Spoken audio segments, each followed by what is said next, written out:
15증에 대해서 한번 알아보도록 하겠습니다. 15증은요, 소장내 세균의 과다 증식으로 굉장히 이제 기능의학에서 굉장히 위장관의 가장 중요한 장누수만큼이나 중요한 걸로 대도되는 그런 증상인데요. 어떤 거냐면요, 15 Small Intestinal Bacterial Overgrowth 이렇게 됩니다. SIBO 박테리아 오버그로스는요, 소장내 세균 과다 증식. 그래서 세균의 장내 세균의 불균총 이렇게 얘기하는데요. 대장에 있는 세균들이 엄청 많은 거 아시죠? 거의 4분의 1 티스푼에 200억 마리 엄청나게 많은 균이 존재를 하는데요. 소장에는 그거의 2만 배 이하로 거의 균이 없어요. 소장에는 거의 균이 없다. 여기 200억이 되기 10만.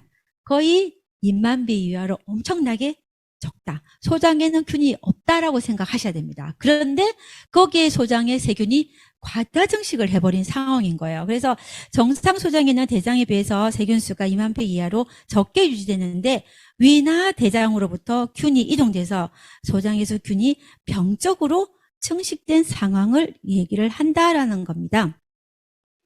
그러면은 첫 번째 우리가 소장에서 이렇게 세균이 증식하게 되는 첫 번째 이유는 뭘까요? 위에서 미생물들을, 안 좋은 세균들을 죽여내지 못했다는 거죠. 위산이 부족해져 있었던 상황이라는 거죠. 그러면은 위산이 부족해져 있어서 원인이 되고요. 또 하나는 대장에서부터 올라오는 균들이 존재하는 거죠. 대장에서 소장으로 올라오지 말아야 되거든요. 그런데 그걸 막아주는 해맹판이라고 있는데요. 그것이 헐거워졌거나 또 너무나 많은 균들이 발생을 했거나 이랬을 때 야금야금 올라와서 소장에서 증식을 하게 되는 이런 상황이 연출이 되고요. 또 하나는 이 소장에서 균은 위에서 위산에 의해서 많이 못 죽이고 한 50% 정도는 죽여서 나갔는데 들어간 50%이 소장 내 세균이요. 거기서 먹을 것이 많아가지고 엄청나게 증식을 해버려요. 먹을 것이 왜 많겠어요? 온도는 따뜻해. 그리고 음식물은 오랫동안 남아있어. 장운동이 느려져서 음식이 오랫동안 거기에 남아있으면 그거 먹고 부푸는 거죠. 그래서 저는 이 소장내 과다 증식을 한여름밤의 쓰레기 봉지라고 생각을 합니다. 한 37도 이 정도 되는 그 한여름밤에 그 쓰레기 봉지 안에 엄청나게 많은 그 음식물들 쓰레기들이 있잖아요. 그걸 먹고 미생물들이 거기서 부패하고 발효했을 때 얼마나 많은 가스가 만들어질까요? 한 20g의 탄수화물 가지고 가스가 9리터 정도나 나올 수 있는 상황까지 올라간다라고 하는 거거든요. 그랬을 때 먹을 것이 많이 있는 이 상황, 그래서 내가 음식을 과하게 섭취했든가 아니면은 장운동이 늘어지는 상황. 장운동 언제 제일 많이 늘어지냐면요, 밤에 먹을 때. 밤은 장이 잘 안 움직여요. 아침부터 장이 움직이는데 야식을 했잖아요. 그럼 엄청나게 오랫동안 여기에 머물러 있게 되죠. 그래서 야식이나 불규칙한 습관들이 이 소장에서 음식들을 오랫동안 머무르게 하면서 비정상적으로 세균이 과다 증식하게 하는 그런 상황을 연출하게 됩니다. 디테일하게 원인을 짚어보면요, 식중독이나 장염 이후에, 식중독 장염에 세균이나 바이러스 들어온 상황이잖아요. 요때 넘치게 들어왔을 때 우리가 해결한다고 해결을 해도 남아있는 것들이 이후에 장 트러블을 일으켜서 문제가 되는 거죠. 그래서 실제 식중독에 걸리거나 장염에 걸린 이후로 식습관이 좋은 상태로 바뀌지 않거나 컨트롤이 잘 안 되면요, 평생 나는 15증을 앓는 사람, 며칠 만에 끝나는 게 아니라 10년, 20년 위장병을 달고 가는 상황으로 갈 수 있다는 걸 꼭 이해하셔야 됩니다. 효소 부족도 평생 가는 사람 많듯이 이 15증도요. 그래서 어느 순간 생각해보면 옛날에 그때 내가 뭐 안 좋은 음식 먹었는데 그때 이후로 지금까지 속이 안 좋아요 하는 경우가 되게 많아요. 그것이 10년, 20년 해서 평생 나는 소화력이 약한, 비위가 약한, 그래서 성격이 까칠한 이런 사람으로 넘어갈 수 있다라는 걸 기억을 하셔야 됩니다. 그래서 또 얼마 전에 장염을 안 좋은 음식 먹어가지고 장염에 걸렸었는데요. 이게 이제 조금 좋아졌다 싶어가지고 이제 빨리 가서 또 이런 고탄수화물 밀가루에 고단백에 딱 요거 다 먹었거든요. 그랬더니 마지막 오는 날 아침에 설사하고 배 아프고 딱 오더라고요. 그래서 어느 기간 동안 회복해야 된다. 그래서 바로 먹은 게 엠브로 죽을 먹었거든요. 좀 이따 알려드릴게요. 그리고 어쨌든 이렇게 이런 15가 제일 많이 올 수 있는 이런 상황들. 그 다음에 장기간 제산제나 위산 분비 억제제 그리고 항생제를 복용한 이후에 장 트러블이 그대로 진행하는 경우 되게 많아요. 항생제를 우리나라 인구 중에서 제일 많이 먹는 그룹이 누구냐면은 아이들이에요. 8세 미만의 아이들이 거의 45% 정도는 다 항생제를 먹는데, 그리고 항생제를 한 번 먹는 데가 그냥 너무나 달고 사는 정도로 먹고 가는데, 그랬을 때 엄마들이 유산균 하나라도 제대로 안 주는 상황이 엄마들이 정말 지혜롭지 못한 엄마들이 많더라고요. 그랬을 때 아이들이 평생 이 15증에 걸려서 늘 속이 안 좋은 아이들로 가서 정말 ADHD 이렇게 넘어가는 경우가 되게 많아요. 소화의 문제는 결국은 딱 바로 뭐를 생각한다? 뇌 관련 문제로 바로 생각을 하셔야 된다는 거죠. 그리고 뭐 이게 항생제가 자폐의 원인이 된다 이런 얘기 막 들어보셨죠? ADHD 원인이 된다. 이 다 여기서 진행할 수 있다라는 걸 저는 약간 생각을 하고 있는데요. 그 다음에 뭐 수술을 했거나 수술한 이후에 나는 몸이 이렇게 변했어요. 체질이 바뀌었어요. 이런 분 되게 많으시죠. 그리고 위나 대장 내시경 정말 운 안 좋게 좀 안 좋은 내시경을 했다. 그냥 좀 지저분한 내시경이 들어갔다.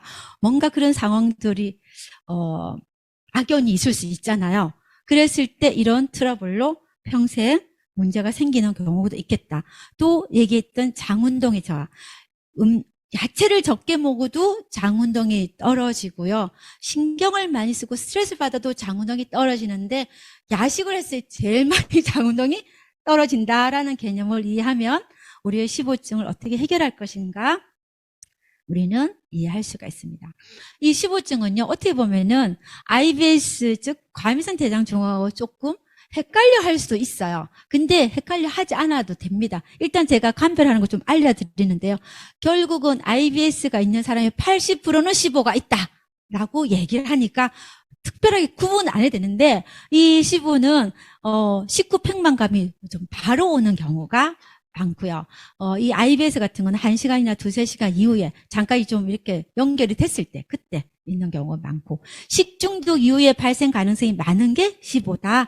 이런 정도를 우리가 이해하시면 됩니다. 근데 이런 15를요, 치료하려면 어떻게 되냐? 첫 번째는 이런 정제 탄수화물, 동물성 단백, 고지방, 밀가루 튀김음식 이것을 줄여서 그 소장 내에 있는 미생물들의 먹잇감을 안 주는 것부터 고사시키는 거, 굶겨 죽이는 방법을 일단 먼저 쓰셔야 되고요. 그리고 위산이나 이런 효소들이 충분하게 나와서 세균이 소장으로 올라오고 가는 거를 억제해야 돼서, 그래서 좋은 소화효소 엔자임 프로밸런스를 꾸준히 먹여야 된다. 아이들한테 항생제 먹고 나면 정말 먹여야 된다라는 거죠. 그리고 이런 정제당은 세균이나 곰팡이 좋은 먹이가 돼서 섭취를 제한하고, 연동운동을 정상하고, 프로밸런스 GI 프로밸런스를 꾸준하게 섭취하고요. 염증을 개선해서 점막을 빠르게 회복하는 글리코를 먹여서 15를 치유할 수 있게끔, 그리고 스트레스를 완화할 수 있게끔 이렇게 가야 된다라는 거죠. 그러면서 이 섭취를 제한해야 될 가장 중요한 음식으로 요즘에 삼성의료원에서 이렇게 홈페이지에 들어가면 이렇게 나옵니다. 저 포드맵 식사를 해라. 그래서 민감한 나이장을 부탁해 하는데, 원래 삼성의료원의 결과가 아니고요. 호주에서 이거를 해서 전 세계적으로 이렇게 알려주고 있는 포드맵 식사라는 게 있습니다. 포드맵은요, 이제 장에서 흡수되지 않고 남아서 이런 가스를 많이 만들어내는 그런 음식들이에요. 대장 내에서 발효해서 다량의 가스를 만들어서 이런 가스차거나 헛배부름이나 설사, 복통, 경련을 유발하는 음식군을 포드맵 식사라고 표현을 합니다. 그래서 내가 지금 15증에서 속이 불편한데 다시 이런 제한해야 될 음식을 먹고 있다 그러면 훨씬 더 심각한 상황으로 진행할 수가 있거든요. 그랬을 때 이런 제한해야 될 음식들, 보리나 밀가루, 콩 종류, 우유, 사과, 배, 복숭아, 양배추, 마늘. 제가 이번에 가서 마늘 잔뜩 먹고 딱 바로 그 다음날 딱 신호가 오더라고. 그런데 이것이 나쁜 음식이 아니라요.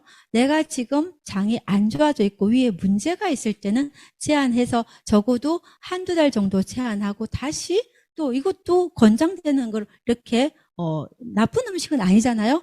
그때 우리가 음식을 잘 알아서 드셔야 된다라는 거를 알려드리는 거고요.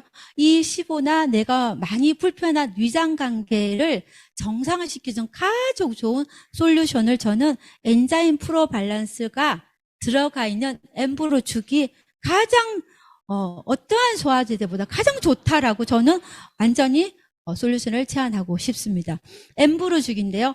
제가 이번에 장탈이 났을 때 이 엠브로죽을 너무나 정말 와 너무 대단하다라고 먹었거든요. 그래서 정말 약을 먹은 것보다 심각할 때는 약을 좀 먹었지만 그 약 다른 분들은 일주일 열흘 약을 먹을 거를 저는 한두 번만 먹고 이걸로 다 컨트롤 했는데 너무나 속이 딱 편해지는 거예요. 이 엠브로죽을 정말 속을 편안하게 하고 뇌를 살리는 그 솔루션으로 꼭 기억을 해보십시오.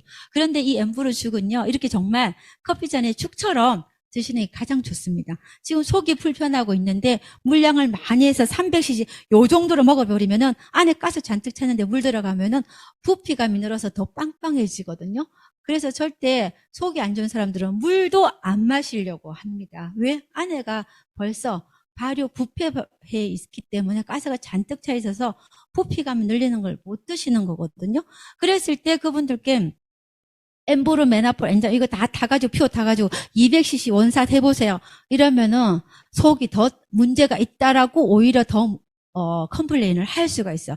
그랬을 때 요렇게 제안하세요. 커피잔 한 반 장 정도 정말 떠먹듯이 이렇게 해서 부피감 줄여가지고 이제 맛있게 굉장히 맛있어요. 그냥 미숫가루처럼 맛있는데 이것이 점막을 살리고 효소를 주고 거기다가 바이탈과 오메가3까지 그렇게 했을 때 가장 소화기계를 완벽하게 안정화시켜주는 솔루션이다라고 제안을 하고 싶습니다.